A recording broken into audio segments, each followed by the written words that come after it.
Halo guys, Assalamualaikum dan salam sejahtera. Kembali lagi bersama dengan saya di Tengkuruk Channel. Jadi, pada kalian yang menonton video ini, didoakan agar semuanya dalam keadaan yang sehat ya. Dan untuk topik kali ini, saya masih lagi membahas seputar sepak bola Timnas Indonesia. Saya sangat tertarik ya bagaimana perkembangan dan juga momentum Timnas Indonesia, sehingga hari ini satu-satunya yang telah sukses ke putaran yang ketiga di ASEAN ini adalah Timnas Indonesia. Nah, sepanjang laga yang saya tengok ya untuk kualifikasi Piala Dunia, sehingga hari ini ya, Indonesia berada di posisi yang cukup baik dari segi penampilan mereka. Nah, untuk putaran yang ketiga ini sudah pastinya Timnas Indonesia akan menghadapi tim yang kuat lagi ya. Kerana pada tim yang akan ditempuhi oleh Timnas Indonesia pada putaran yang ketiga ini, di situ ada beberapa tim yang sudah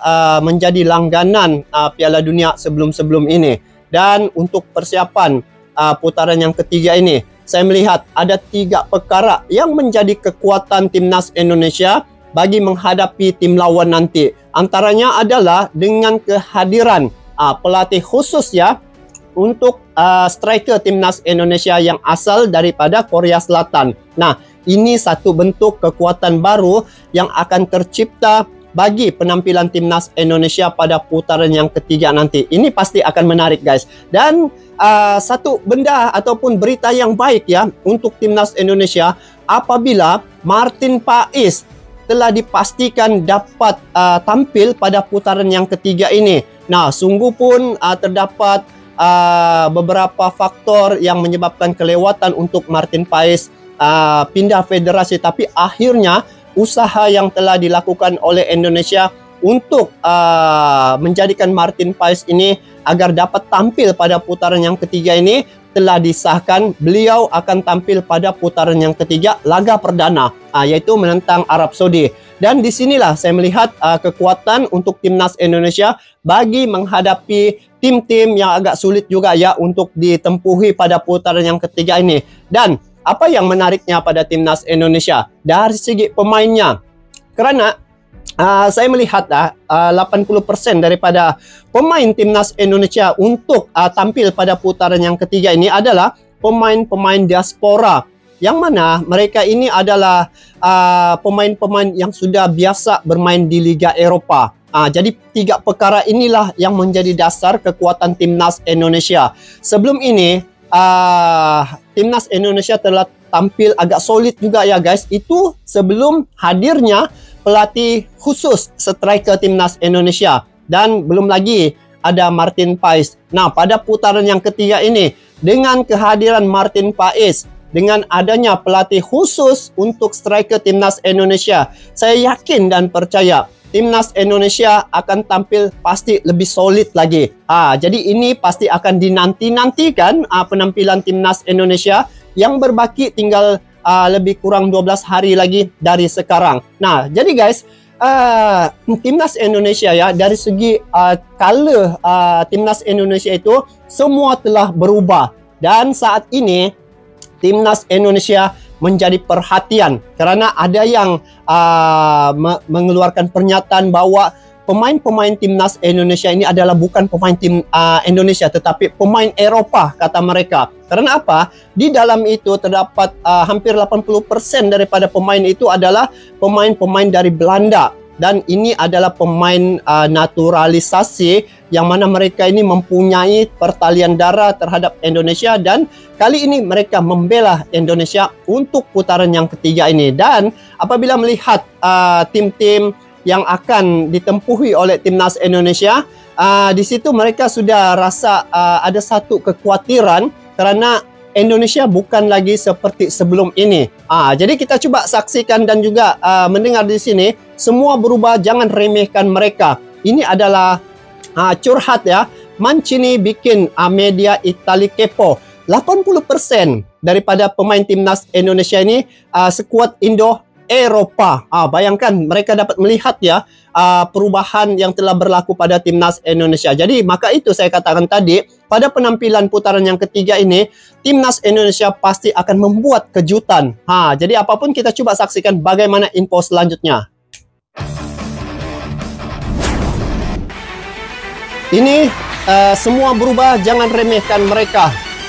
Memang perubahan timnas Indonesia, pemain-pemainnya itu memang semua ramai daripada pemain-pemain itu pemain Belanda, tetapi saat ini telah membela timnas Indonesia. Jadi mereka membawa merah putih. Arab Saudi. 6 September 2024, timnas Indonesia dijadwalkan akan melawat ke Jeddah, Arab Nah Saudi. ini. Bukan, kedatangan tim Garuda bukan untuk umroh ataupun haji, melainkan untuk menantang timnas Arab Saudi di laga perdana grup C babak ketiga kualifikasi Piala Dunia 2026 zona Asia. Jelas dilihat dari sisi ranking dan pengalaman, skuad asuhan Roberto Mancini masih jauh lebih unggul dari Indonesia. Ditambah faktor tuan rumah, pastinya membuat Arab 70-30 lebih dijagokan bisa menang.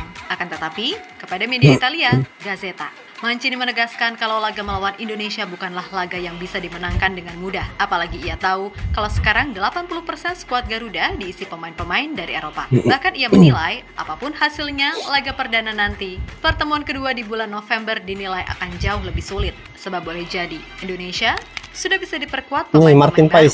Dan selain Martin Paes, menurut berbagai sumber, setidaknya ada 3 pemain baru lagi yang siap bergabung, yakni Romeni, Mauro Zylstra, dan Tristan Guyer. Yap, mendengar ucapan Mancini, Gazzetta, yang semula menganggap Indonesia hanya tim pelengkap, tampaknya telah merevisi statement salah. itu. Bahkan salah dorang punya statement. Bila mereka katakan Indonesia ini sebagai tim pelengkap, lihat sejak pemain-pemain dalam timnas Indonesia itu, siapa yang ada di sana.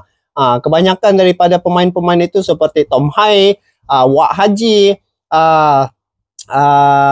Martin Paes. Martin Paes sudah berhadapan dengan Lionel Messi.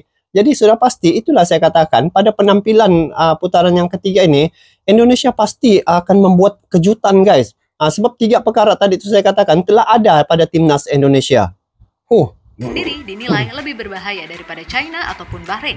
Dan media tersebut merasa yakin kalau Indonesia akan memberikan sesuatu yang berbeda dibanding 2 wakil ASEAN lainnya di 2 edisi sebelumnya. Wah, betul-betul ini lagi Kelvin Verdong. Lihat sejak nih, guys. Pemain-pemain semua nih. Ini lokal-lokal, yang lain-lain semua pemain diaspora.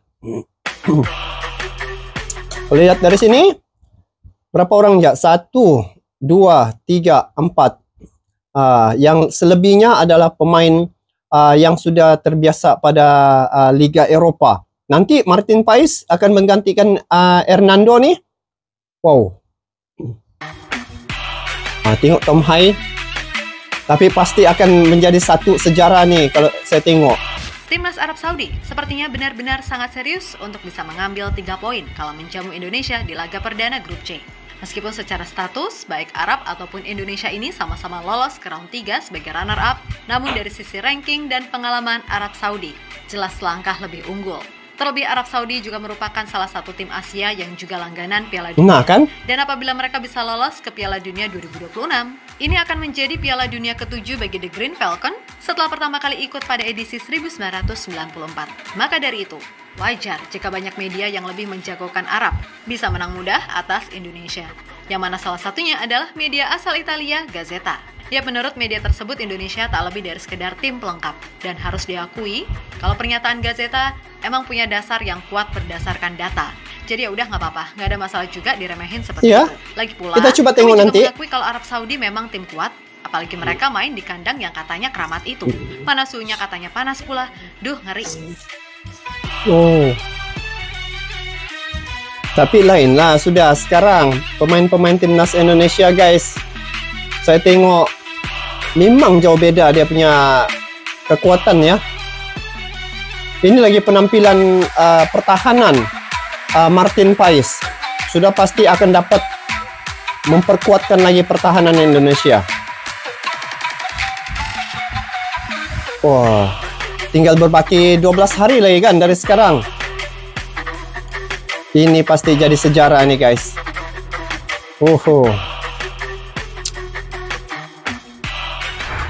Ya, meskipun banyak pihak meremehkan Indonesia termasuk media Italia tadi, namun bagi Roberto Mancini, segala hal yang ada di data itu hanya sebatas di atas kertas. Betul. Kepada media tersebut, Mancini mengatakan kalau sebaiknya jangan pernah ada satupun pihak yang meremehkan Indonesia.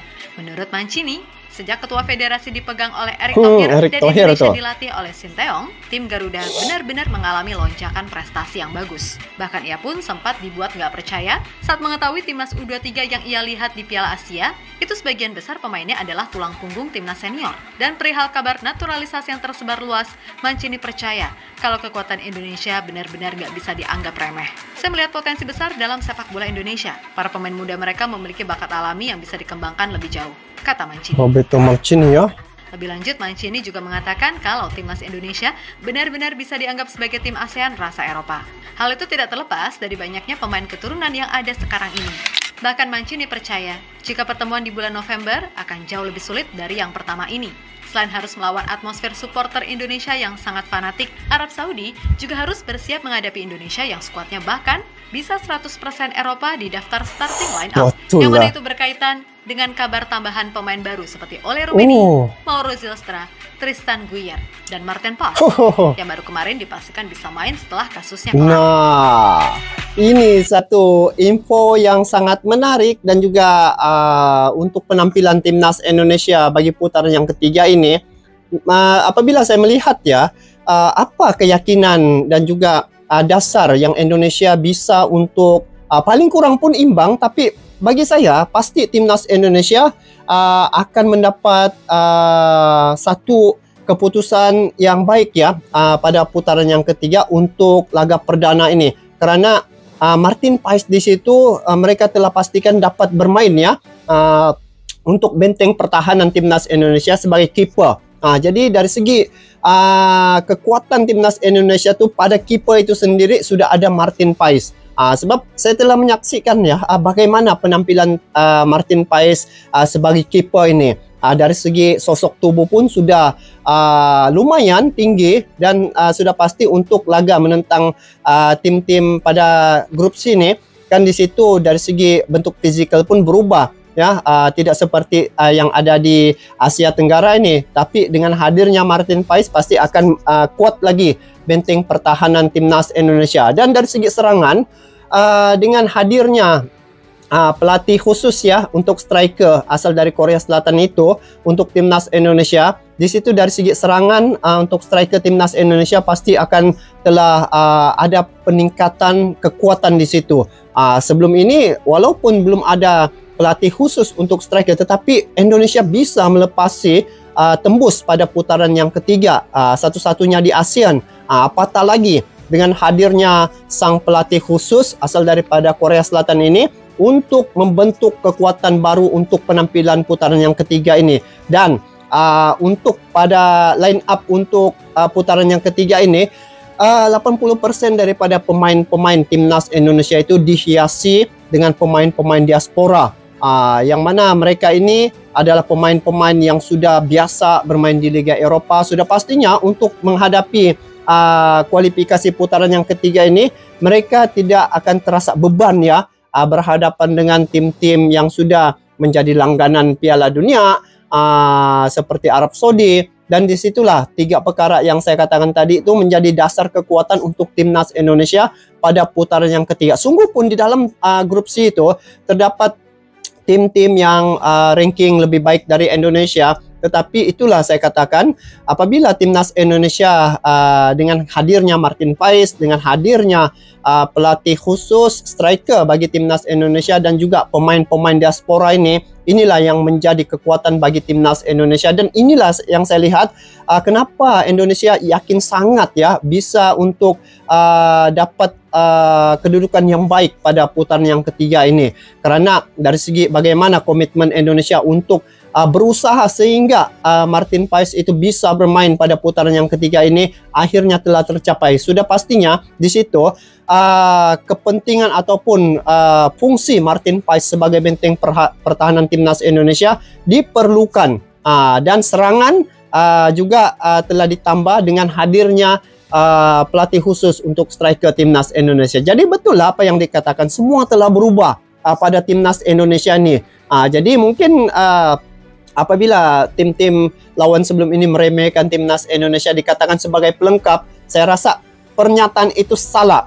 Karena kalau tim pelengkap, lihat saja bagaimana penampilan timnas Indonesia sebelum ini. Mereka adalah sehingga saat ini ya, timnas Indonesia adalah tim yang begitu kompetitif ya dalam siri laga-laga yang mereka tempuhi pada kualifikasi Piala Dunia 2026 baru-baru ini. Dan pada putaran yang ketiga ini saya yakin sangat ya bahwa pasukan timnas Indonesia bisa tampil lebih solid lagi dengan hadirnya Martin Paes, dengan hadirnya pemain-pemain diaspora yang baru seperti Oli Romani, dan juga ada beberapa lagi pemain yang akan tampil Hana, dan juga dengan hadirnya pelatih khusus ini. Jadi rasanya di sini untuk penampilan pada putaran yang ketiga ini Indonesia akan pasti membuat kejutan. Maka itu kami dari Malaysia juga turut ya memberi dukungan dan akan datang ke Stadion Gelora Bung Karno nanti untuk memberi dukungan dan juga melihat bagaimana penampilan timnas Indonesia dengan hadirnya Martin Paes dan juga pemain-pemain diaspora ini.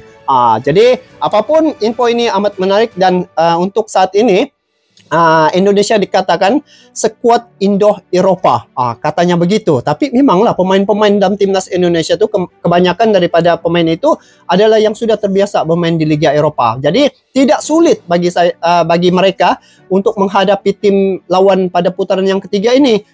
Jadi itu saja guys untuk kali ini.